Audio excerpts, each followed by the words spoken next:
పంచదశి మహామంత్రం ఆవిర్భావం ఎట్లా జరిగింది ఈ విషయాన్ని ఒకసారి చూడండి. ఈ చరాచర జగత్తు సృష్టి ప్రారంభమవుతోంది. సృష్టి ప్రారంభం ఎలా అయింది? నిరాకారము నిర్గుణము అయినటువంటి ఆ పరమేశ్వర స్వరూపం నుంచి మొట్టమొదటిగా అవ్యక్తము అనేది బయటకు వచ్చింది. అదే సత్వగుణము మాయా. అవ్యక్తం నుంచి మహత్తత్వం బయటకు వచ్చింది. అదే రజోగుణము హిరణ్యగర్భుడు. ఈ మహత్తత్వం నుంచి అహంకారం బయటకు వచ్చింది. అదే తమోగుణము విరాట్ పురుషుడు. దీంట్లో నుంచి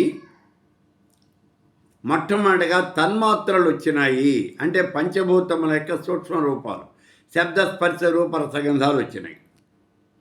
ఆ తర్వాత వాటి నుంచి ఆ తన్మాత్రల యొక్క స్థూల రూపాలైనటువంటి పంచభూతాలు పృథివీ ఆపస్తేజో వాయురాకాశాత్ ఈ 5 కూడా వచ్చినాయి. ఇక దీని నుంచి ఈ చరాచర జగత్తంతా కూడా గుణత్రయ విభాగంతో జగత్తంతా ఏర్పడింది అని మనం చెప్తూ ఉన్నాం. సరే, ఇప్పుడు ఈ పంచభూతాలు వచ్చాయి. చాలా జాగ్రత్తగా చూడండి. ఇక్కడ పంచభూతాల్లో మొట్టమొదటిగా వచ్చినటువంటిది ఆకాశము. ఆకాశాద్వాయు, వాయోరగ్ని, అగ్నిరాప, ఆప పృథివీ, పృథివ్యా ఓషధయ, ఓషధేదాదన్నం. ఇలా ఈ జగత్తంతా ఆవిర్భవించింది అన్నాం. ఇప్పుడు పంచభూతాల్లోనూ మొట్టమొదటిగా వచ్చినటువంటిది ఆకాశము. ఆకాశం యొక్క లక్షణం ఏమిటి? శబ్దము. కాబట్టి ఆకాశంలో ఉన్నటువంటి లక్షణం ఏమిటి అంటే శబ్దము. అంతే, ఒక్కటే గుర్తుపెట్టుకోండి. ఆకాశంలో ఒకటి. ఆకాశం నుంచి వాయువు వచ్చింది. వాయువు యొక్క లక్షణం ఏమిటి? ఆకాశానికి ఉన్నటువంటి లక్షణం ఉంది, తన యొక్క లక్షణం ఉంది. ఆకాశం యొక్క లక్షణం ఏమిటి అంటే శబ్దము. వాయువు యొక్క లక్షణం ఏమిటి అంటే స్పర్శ. ఈ 2 లక్షణాలు ఉన్నాయి వాయువులో. కాబట్టి వాయువులో 2 లక్షణాలు ఉన్నాయి. 2. వాయువు నుంచి అగ్ని వచ్చింది. మరి అగ్నిలో ఆకాశం యొక్క లక్షణమైనటువంటి శబ్దం, వాయువు యొక్క లక్షణమైనటువంటి స్పర్శ, అగ్ని యొక్క లక్షణం రూపం. ఈ 3 లక్షణాలు ఉన్నాయి. అగ్ని నుంచి జలం వచ్చింది. జలం యొక్క లక్షణం ఇప్పుడు చూడండి. జలంలో ఏ లక్షణాలు ఉన్నాయి? ఆకాశం యొక్క లక్షణమైనటువంటి శబ్దం, వాయువు లక్షణమైనటువంటి స్పర్శ, అగ్ని యొక్క లక్షణమైనటువంటి రూపం, జలం యొక్క లక్షణం రసం. ఈ 4 లక్షణాలు ఉన్నాయి ఇందులో. జలం నుంచి వచ్చింది భూమి. మరి భూమిలో ఈ 5 లక్షణాలు ఉన్నాయి. భూమి పైన ఉన్నటువంటి శబ్దము, స్పర్శ, రూపము, రసముతో పాటుగా భూమి యొక్క అసలు లక్షణం ఏమిటి అంటే గంధం. ఈ గంధం కూడా ఉంది. కాబట్టి శబ్ద స్పర్శ రూప రసగంధాలన్నీ కూడా ఈ భూమిలో ఉన్నాయి. ఇవి ఉన్నటువంటివి. ఇలా ఈ ఉన్నటువంటి ఈ లక్షణాలు మొత్తం ఎన్నైనాయో ఈ భాగాలు లెక్క పెట్టండి. ఆకాశంలో 1, వాయువులో 2, అగ్నిలో 3, 1, 2, 3, 3, 6. అక్కడి నుంచి జలంలో 4, 6, 4, 10. పృథివీలో 5, 15. 10, 5, 15. కింద నుంచి లెక్క పెడితే 5, 4, 3, 2, 1. 5, 4, 9, 3, 12, 2, 14, 1, 15. మొత్తం 15 భాగాలు, 15 లక్షణాలు. ఈ రకంగా చూస్తే ఈ పంచభూతాల యొక్క లక్షణాలన్నీ కూడా ఈ 15 లక్షణాలే, ఈ 15 భాగాలే పంచదశి మహామంత్రంలో ఉన్నటువంటి 15 బీజాక్షరాలు. కాబట్టి మంత్రం ఏ రకంగా ఆవిర్భవించింది అంటే ఇదిగో ఈ పంచభూతముల నుంచే ఈ మంత్రము అనేది ఆవిర్భవించింది. ఇంతకన్నా గొప్పదైనటువంటిది మంత్రశాస్త్రంలో ఇంకొకటి లేదు. పంచదశి మహామంత్రానికి ఐదేవత ఎవరు అనే అనుమానం కూడా వస్తుంది మనకి. మంత్రానికి ఐదేవత ఎవరు? చూడండి, దీనికి కూడా చెప్పారు. కకారో బ్రహ్మరూపస్య ఏకారో భారతీ మతం. ఈకారో విష్ణురూపశ్చ లకారో పృథ్వీమతం హకారో రుద్రరూపశ్చ రకారో రుద్రాణిముచ్యతే. ఇవి ఉన్నటువంటివి. పంచదశి మహామంత్రంలో మొట్టమొదటి వాగ్భవ కూటమి, ఆ కూటమి అందులో ఉన్నటువంటి అక్షరాలు, ఆ అక్షరాల యొక్క దేవతల్ని ఇక్కడ చెప్తూ ఉన్నారు. క ఏ ఈ ల హ్రీం ఈ 5 అక్షరాలు ఉన్నాయి. వీటిల్లో కకారో బ్రహ్మరూపశ్చ, కకారం అంటే బ్రహ్మ.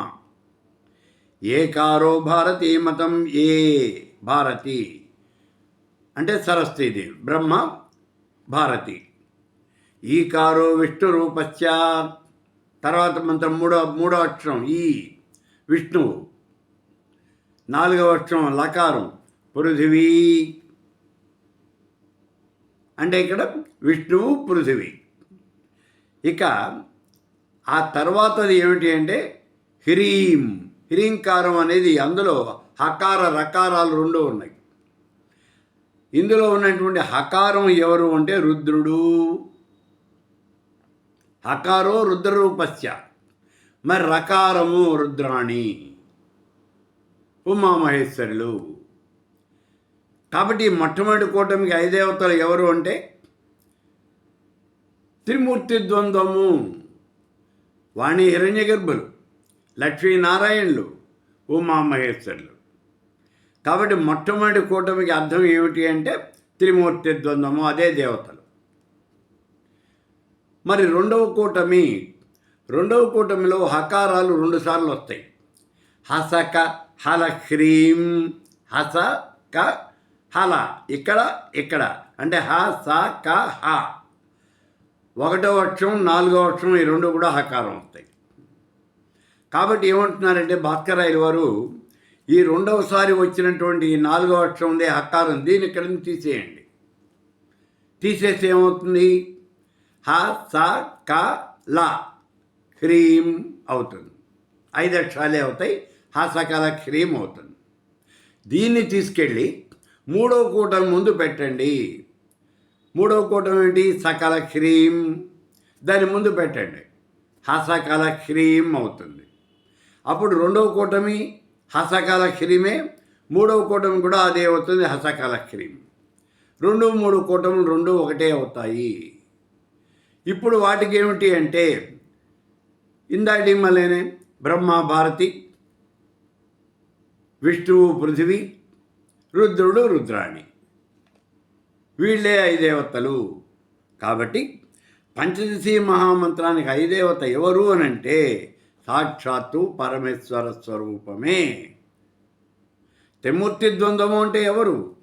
పరమేశ్వర స్వరూపము. కాబట్టి పంచదశి మహామంత్రానికి 5 దేవత ఎవరు అన్నప్పుడు పరమేశ్వర స్వరూపమేను అనే విషయాన్ని మనం చెప్పుకోవాలి. ఇక్కడ ఒక గొప్ప విషయం చూడండి. శ్రీచక్రము అనేది ఎక్కడి నుంచి వచ్చింది అని అంటే పంచదశి మహామంత్రం నుంచే శ్రీచక్రం ఆవిర్భవించింది అని చెప్తోంది శ్రీ విద్య. చాలా గొప్పదైనటువంటి విషయం. ఇది చాలా తక్కువ మందికే తెలుసు. అందుకే ఇక్కడ చాలా గట్టిగా చెప్తూ ఉన్నాను, వినండి.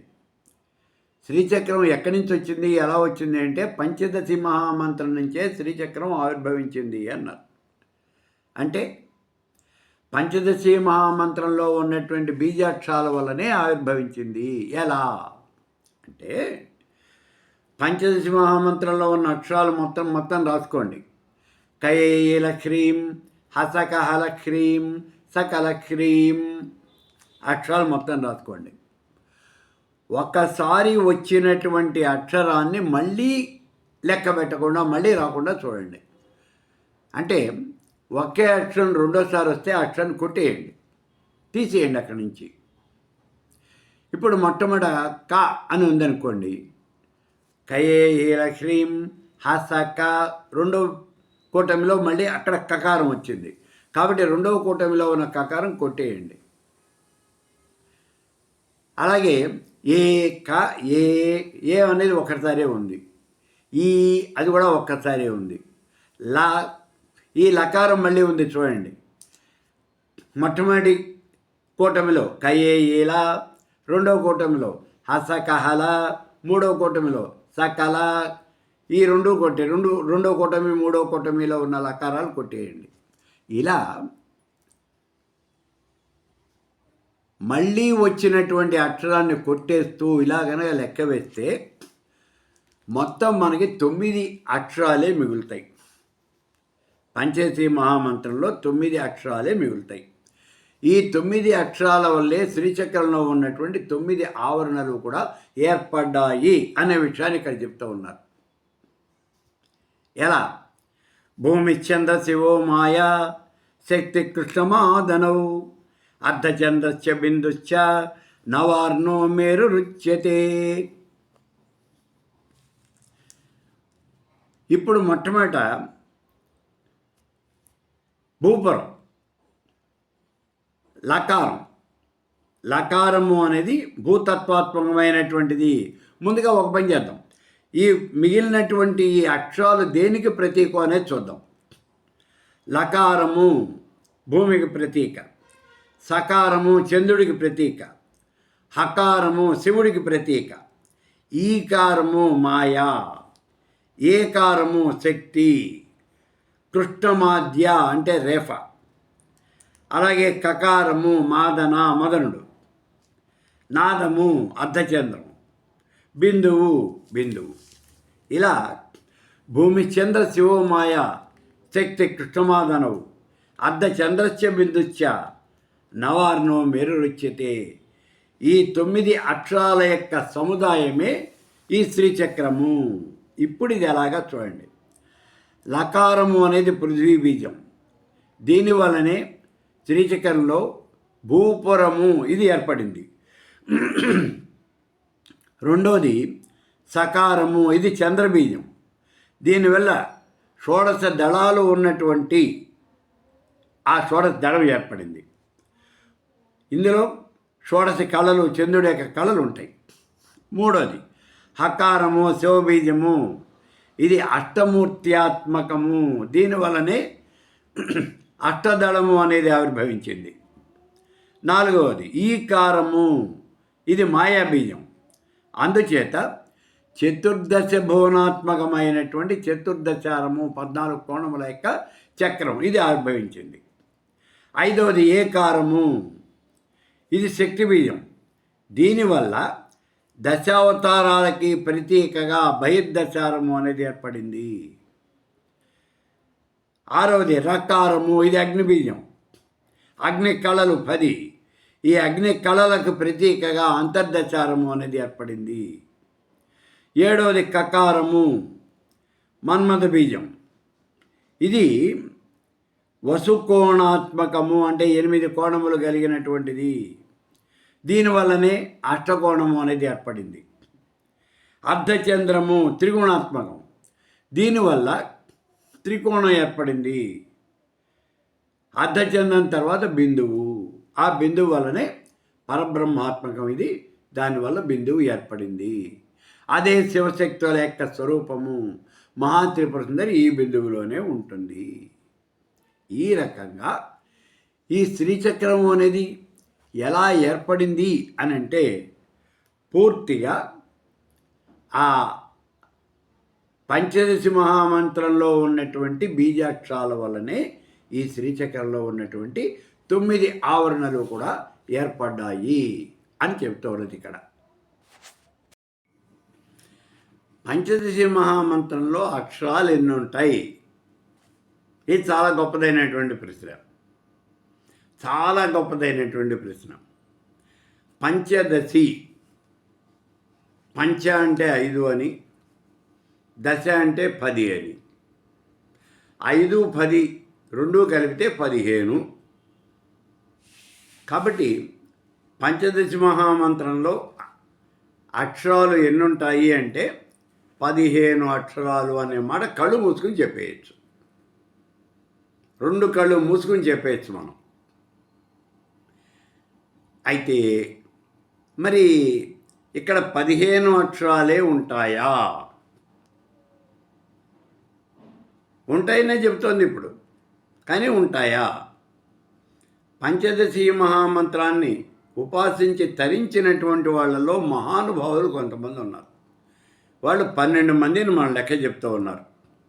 మనుశ్చంద్ర కుబేరశ్చ లోపాముద్రాచ మన్మథ అగస్త్యర్నంది సూర్యశ్చ ఇంద్ర విష్ణు శివస్తథ క్రోధభట్టారకో దేవ్య ద్వాదశాదో ఉపాసకా. ఈ 12 మంది కూడా ఈ మంత్రాన్ని ఉపాసించి తరించారు అని చెప్తూ ఉన్నది శాస్త్రం. మరి ఈ 12 మంది ఈ మంత్రాన్ని చేసినప్పుడు ఒకే మంత్రాన్ని చేశారా, 12 మంది రకరకాలైనటువంటి వేరు వేరు మంత్రాలు చేశారా? ఇది ఇక్కడ మనకు వచ్చే అనుమానం. ఈ 12 మంది ఒకే మంత్రాన్ని చేశారా, లేకపోతే రకరకాల మంత్రాలు చేశారా? ఈ 12 మంది కూడా చేసినటువంటి పని ఏమిటి అంటే, ఇందులో 5గురేమో కాది విద్యలో మంత్రాలు చేశారు, 5గురేమో హాది విద్యలో మంత్రాలు చేశారు, ఇంకో 2 వచ్చి సాధు విద్యలో మంత్రాలు చేశారు. సాధు విద్య అంటే సకారంతో మొదలవుతుంది విద్య, సకారంతో మొదలవుతుంది, దాన్ని సాధు విద్య అని అంటారు. అయితే ఏమంటే ఇవాళ రోజున ఈ సాధు విద్య అనేది మన ప్రాంతంలో ఎక్కడ మనం ఇది కనుమరుగైపోయింది, మన ప్రాంతంలో ఎక్కడా లేదు ఇది. అందుకని ఇది అసలు పెద్దగా ఎవరికి తెలియని కూడా తెలియదు. సాధు విద్య అంటే ఏమిటో కూడా తెలియదు. సాధు విద్య అంటే సకారంతో మంత్రం ప్రారంభమవుతుంది, ఈ మాట గుర్తించండి. సరే, ఇప్పుడు 5గురు హాది విద్య, 5గురు కాది విద్య, 2 సాధు విద్య. పోనీ వీళ్ళన్నా ఒకే మంత్రాన్ని చేశారంటే కాదు, ఎవరి మంత్రం వాళ్ళే. కాది విద్యలో వాళ్ళు కూడా ఒక మంత్రాన్ని చేయలేదు, ఎవరి మంత్రం వాళ్ళే చేశారు. అలాగే హాది విద్యలో వాళ్ళు ఎవరి మంత్రం వాళ్ళే చేశారు, సాధు విద్యలో వాళ్ళు ఎవరి మంత్రం వాళ్ళే చేశారు. ఇక్కడ చూడండి, 12 రకాలైనటువంటి మంత్రాలు ఉన్నాయా అంటే 12 రకాలైనటువంటి మంత్రాలు లేవు, 11 రకాలైనటువంటి మంత్రాలు ఉన్నాయి. ఎందుకని? ఇక్కడ మన్మధుడు ఇంద్రుడు వీళ్ళిద్దరూ ఒకే మంత్రాన్ని చేశారు,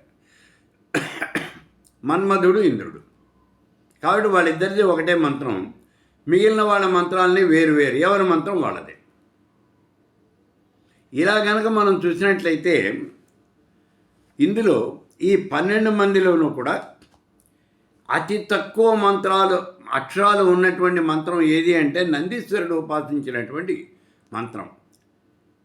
నందీశ్వరుడు ఉపాసించినటువంటి మంత్రాన్ని ఇందులో కేవలం 14 అక్షరాలు మాత్రమే ఉంటాయి.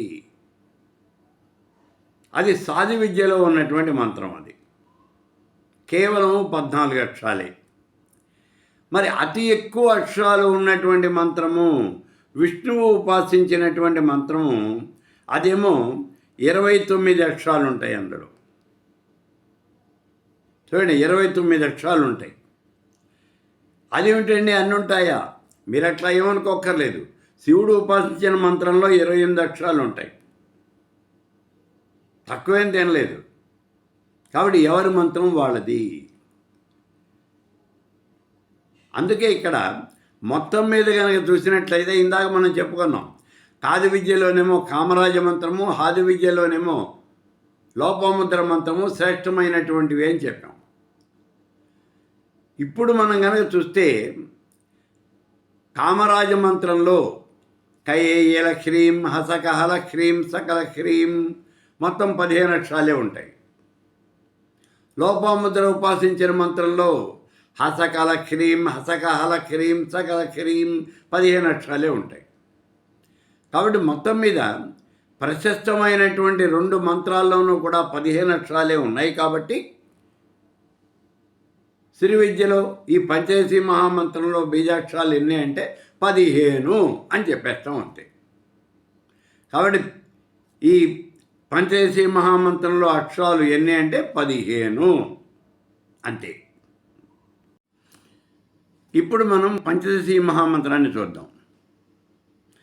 బాలమంత్రంలో 3 అక్షరాలు ఉన్నాయని చెప్పుకున్నాం. అందులో వాగ్భవ, కామరాజ, శక్తి బీజములు అన్నాం. అవి అలా ఎందుకు ఉన్నాయండి అంటే దానికి కూడా శ్లోకం ఉంది, ఆధారం ఉంది.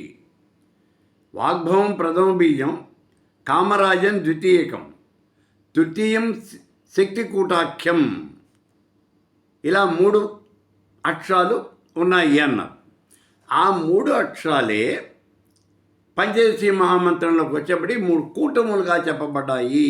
అది ఇక్కడ ఇందాక మొట్టమొదటిలో మనం చెప్పాను చూడండి, శ్రీ విద్యలో ఉన్నవి ఐం క్లీం సౌ అనే 3 అక్షరాలేను అని. అదే బాలామంత్రం.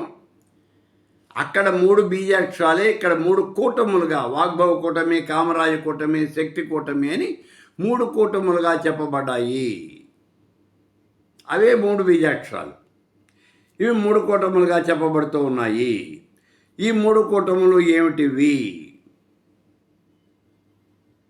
ఇందులో కయేల హ్రీం, హసక హల హ్రీం, సకల హ్రీం, ఇలా ఈ 3 అక్షరాలు కూడా చెప్పబడుతూ ఉన్నాయి.